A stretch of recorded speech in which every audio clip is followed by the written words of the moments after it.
साथियों, स्वागत है आप सभी का एक्सेलेंट स्मार्ट क्लासेज में। आज के इस वीडियो में आप लोग पढ़ेंगे वन एवं वन्य प्राणी संसाधन से जुड़े हुए प्रश्नोत्तरों को। यह वीडियो आपको आगामी राष्ट्रीय आय सह मेधा छात्रवृत्ति योजना परीक्षा, रेलवे, बैंकिंग, एसएससी, प्रधानाध्यापक भर्ती परीक्षा इत्यादि के लिए काफ़ी उपयोगी है।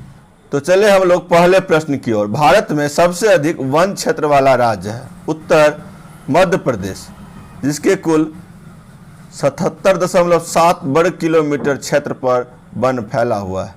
प्रश्न संख्या 2, भारत में सबसे अधिक वन प्रतिशत वाला राज्य है उत्तर मिजोरम, जिसके कुल उपलब्ध भूमि पर 91.27% पर वन है। प्रश्न संख्या 3 है, सामाजिक वानिकी क्या है?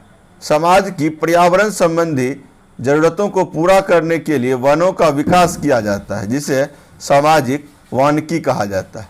जब समाज के लोग मिलजुल कर वन लगाते हैं, पेड़ पौधा लगाते हैं, तो उसे सामाजिक वानिकी कहा जाता है।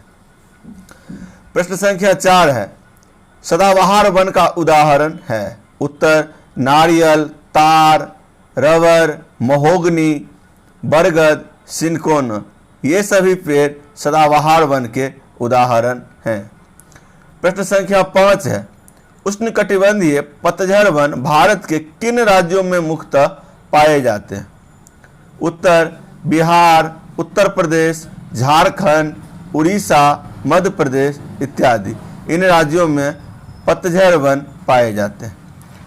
प्रश्न संख्या 6, वन का क्या उपयोग है? उत्तर लकड़ी, कागज, लुगदी, दिया सलाई, रबर, नाव, जहाज, औषधीय पौधा, जड़ी बूटियां इत्यादि वन से प्राप्त होता है।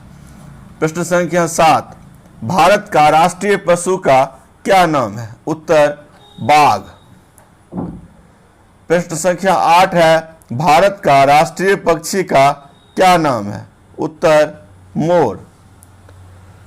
प्रश्न संख्या 9 है, सरीसृप जीव का उदाहरण है? उत्तर सांप, छिपकली, जोंक, केचुआ इत्यादि। प्रश्न संख्या 10 है, उभयचर जीव का उदाहरण है? उत्तर मेढक, कछुआ इत्यादि। प्रश्न संख्या 11, रेड डाटा बुक क्या है? संकट में घिरे और विलुप्त हो रहे जीवों की एक सूची, जिसे रेड डाटा बुक कहते हैं।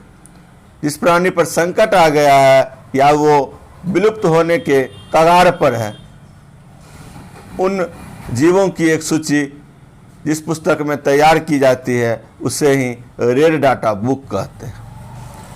प्रश्न संख्या 12, कांवर झील पक्षी अभ्यारण्य कहाँ स्थित है? उत्तर बेगूसराय, बिहार। बिहार के बेगूसराय में कांवर झील पक्षी विहार स्थित है, जहां दूर देशों के पक्षी आते हैं। प्रश्न संख्या 13, गौतम बुद्ध अभ्यारण्य कहाँ स्थित है? उत्तर गया, बिहार। प्रश्न संख्या 14, सदाबहार वन से आप क्या समझते हैं? उत्तर ऐसा वन जिसके सभी पत्ते एक साथ नहीं गिरते। इस वन के अंतर्गत लंबे लंबे वृक्ष उगते हैं। इन वृक्षों में शाखाएं कम होती है। ऐसा वन सदाबहार वन कहलाता है। इन वनों में लंबे लंबे वृक्ष उगते हैं और इनकी शाखाएं भी कम होती है, जिसे सदाबहार वन कहते हैं। प्रश्न संख्या 15, पतझड़ वन से आप क्या समझते हैं? उत्तर ग्रीष्म ऋतु की शुष्कता से बचने के लिए इस वन के वृक्ष अपने पत्ते गिरा देते हैं, जिससे सारा वन एक साथ पत्ता रहित हो जाता है। ऐसा वन पतझड़ वन कहलाता है। ग्रीष्म ऋतु की गर्मी से बचने के लिए इन वनों के वृक्ष अपने सभी पत्ते एक साथ गिरा देते हैं, इसलिए इन्हें पतझड़ वन कहते हैं। प्रश्न संख्या 16, पर्वतीय वन भारत के किन राज्यों में पाए जाते हैं? उत्तर जम्मू कश्मीर, हिमाचल प्रदेश, उत्तराखंड इत्यादि। प्रश्न संख्या 17, अभ्यारण्य से आप क्या समझते हैं? ऐसा वन जहां जानवर बिना किसी भय के रहते हैं, अभ्यारण्य कहलाता है। जहां जानवर बिना किसी भय के घूमते हैं उस स्थान को अभ्यारण्य कहते हैं। प्रश्न संख्या 18, वन्य जीव संरक्षण अधिनियम कब बनाया गया? उत्तर 1972 ईस्वी। प्रश्न संख्या 19, भारत का प्रथम राष्ट्रीय उद्यान कौन है? उत्तर जिम कॉर्बेट नेशनल उद्यान, जिसे पहले हेली नेशनल पार्क के नाम से जाना जाता था, जो भारत के उत्तराखंड राज्य में स्थित है। प्रश्न संख्या 20, राष्ट्रीय बाघ संरक्षण कब बनाया गया? उत्तर 1973 ईस्वी। प्रश्न संख्या 21, सुंदरवन राष्ट्रीय उद्यान कहाँ स्थित है? उत्तर पश्चिम बंगाल। प्रश्न संख्या 22, राष्ट्रीय पार्क से आप क्या समझते हैं? उत्तर वन जंतुओं के लिए आरक्षित क्षेत्र जहां वे स्वतंत्र रूप से आवास एवं प्राकृतिक संसाधनों का उपयोग करते हैं, राष्ट्रीय पार्क कहलाता है।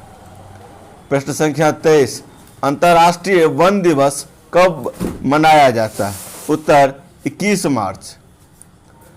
प्रश्न संख्या 24, भारत में डेल्टा वाले क्षेत्रों में कौन वन पाया जाता है? उत्तर सुंदरी, जिसे मैंग्रोव के नाम से भी जानते हैं। प्रश्न संख्या 25, विश्व पर्यावरण दिवस कब मनाया जाता है? उत्तर 5 जून। प्रश्न संख्या 26, विश्व पर्यावरण संरक्षण अधिनियम कब लागू हुआ था? उत्तर 1986 ईस्वी। तो यह कुल 26 प्रश्नों का संकलन है। आपको यदि यह वीडियो अच्छा लगा हो तो इसे लाइक, शेयर और सब्सक्राइब जरूर कीजिएगा। धन्यवाद।